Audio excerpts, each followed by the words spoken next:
नमस्कार दोस्तों, स्वागत है आपका एक नई कहानी में जिसका नाम है लव स्टोरी यानी प्यार की कहानी, एक दूसरे से मिलने की दास्तान। अच्छा, लव स्टोरी इस वर्ड में ही इतना प्यार है कि इसका नाम बोलो तो गाल अपने आप ही लाल हो जाते हैं। जिन्होंने अपनी लव स्टोरी जी हो उनके तो क्या ही कहने। प्यार करके शादी करना एक ज़माना था जिसमें इस रिवाज को बिल्कुल पसंद नहीं किया जाता था। हालांकि हमारे समाज में इसे आज भी खुलकर समर्थन नहीं दिया जाता, पर परिस्थितियाँ पहले से कई बेहतर हैं। अब काफ़ी जगहों पर लड़का लड़की अपने मम्मी पापा को तैयार कर ही लेते हैं, कह सुनकर अपने लव को अरेंज कर ही लेते हैं। ऐसी ही एक प्यार भरी कहानी आज मैं आपको सुनाने जा रहा हूँ, जिसमें प्यार की शुरुआत से लेकर क्लाइमैक्स और एंडिंग सब कुछ बिल्कुल फिल्मी है। अब जैसा कि हर लव स्टोरी में होता है, तो एक लड़का था और एक लड़की थी। दोनों थे अजनबी, लेकिन काम एक ही जगह करते थे, यानी दोनों वर्किंग थे और एक ही जगह काम करते थे।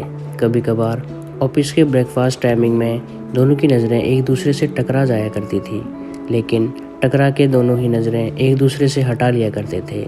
अरे, मैंने अब तक आपको उन दोनों के नाम ही नहीं बताए।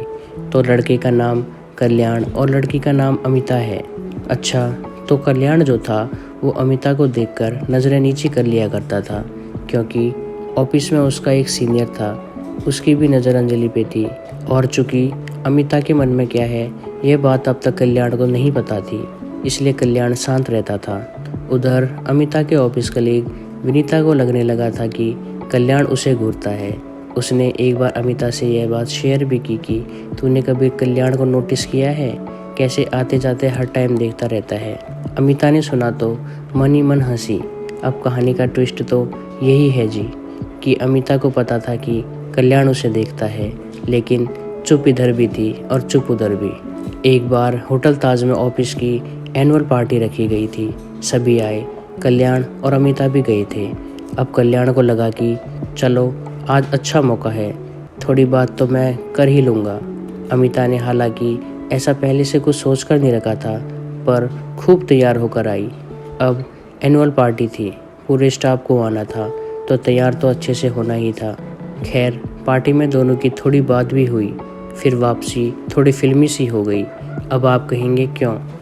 दरअसल ऑफिस की जिस गाड़ी में अमिता घर आ रही थी उसका एक्सीडेंट हो गया। गाड़ी पूरी पलट गई। गाड़ी जिस तरह से 180 डिग्री पर पलटी थी, उसे देखकर किसी को लग नहीं रहा था कि कोई भी बचा होगा, लेकिन थैंक गॉड किसी को ज़्यादा चोट नहीं आई थी, सिवाय अमिता के। अमिता के साइड का विंडो ग्लास टूटकर उसके एक गाल में धंस गया था।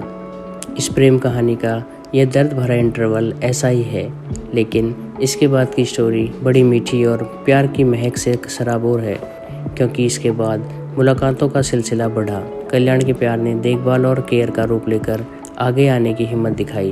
अब कल्याण को पता चल गया था कि अमिता भी उसे पसंद करती है। खैर, अमिता को पूरी तरह ठीक होने में 1 महीना लगा। हालांकि उस एक्सीडेंट का दर्द उसके गालों में थोड़ा बहुत आज भी है, लेकिन एक्सीडेंट की वजह से इन दोनों की मुलाकातों का सिलसिला चल निकला, इसलिए दोनों ही उस एक्सीडेंट को अपने लिए लकी मानते हैं। कल्याण और अमिता दोनों ही टाइम पास वाले प्यार में ना तो यकीन रखते थे, ना ही खुद ऐसे किसी रिलेशनशिप में थे। दोनों एक दूसरे को लेकर काफ़ी सीरियस थे, कमिटेड थे और शादी करना चाहते थे। पर्सनल फ्रंट पर देखा जाए तो कल्याण शुरू से ही बहुत एम्बिशियस और डिवेटेड थे, बताती है अमिता। अमिता के अनुसार हम दोनों ही अपने रिलेशनशिप को लेकर सीरियस थे, लेकिन हमारे वर्क फ्रंट पर हमारे प्यार का कोई असर नहीं होता था, क्योंकि हम दोनों ही अपने काम को लेकर उतना ही सीरियस एटीट्यूड रखते थे।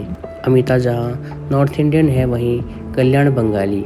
दोनों का अलग अलग बैकग्राउंड उनके रिश्ते के आड़े आने वाला था। यह बात अमिता को अच्छी तरह से पता थी। हालांकि कल्याण के माता पिता को उनके इस निर्णय से कोई दिक्कत नहीं थी, लेकिन अमिता के घर वाले नहीं मानने वाले थे।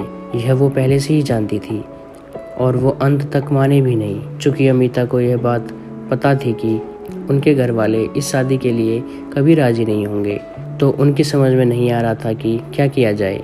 आखिरकार दोनों ने चुपचाप कोर्ट मैरिज करने का रास्ता चुना।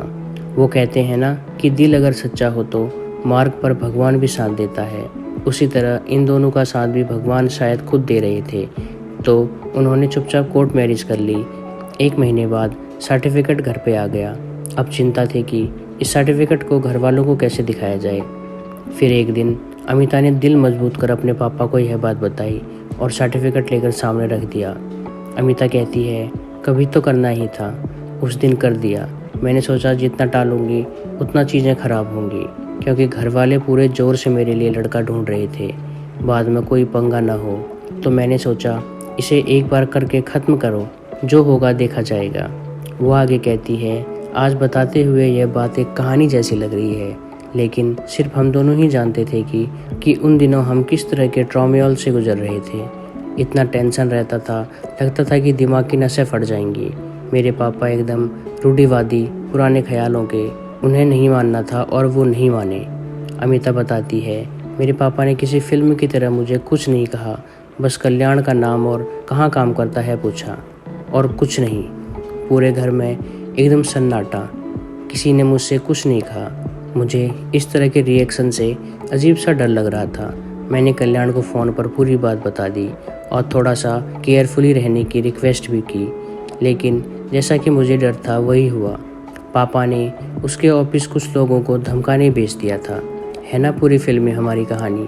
आंखों में चमक और मुंह पर हल्की सी मुस्कान के साथ अमिता मुझसे जानना चाहती है, लेकिन मेरा पूरा ध्यान उनकी स्टोरी में आगे घटी घटना पर था। मेरी क्यूरियोसिटी शायद वो भी समझ गई थी। आगे बताने लगी, जिस दिन मैंने घर पर अपनी शादी का सर्टिफिकेट दिया, मेरे पापा मम्मी ने मुझे चाटा मारा और बात करना बंद कर दिया।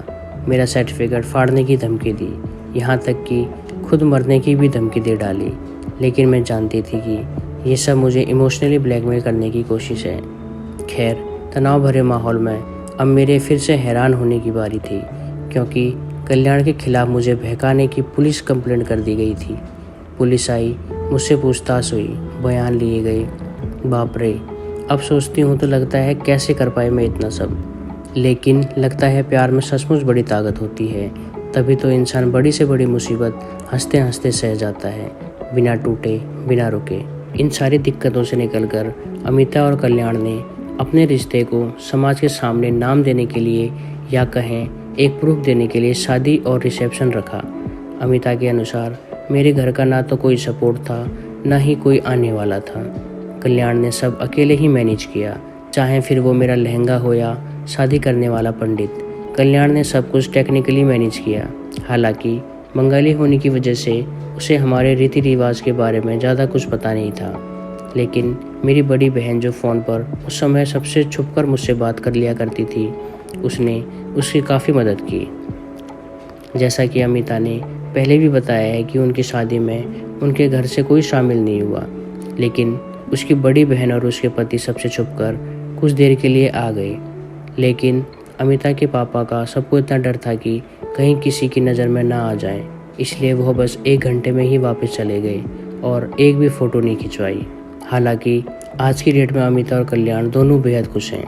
उनकी शादी को करीब 7 साल हो चुके हैं। एक छोटी सी प्यारी सी अपनी दुनिया है। 2 प्यारे बच्चे हैं, एक बेटा और एक बेटी।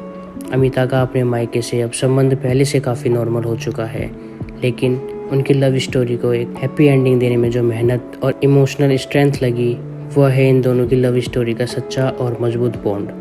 हम उम्मीद करते हैं कि ये जानकारी आपके काम आएगी। ऐसी स्टोरीज़ के लिए विकी क्रिएटर को सब्सक्राइब और शेयर करें।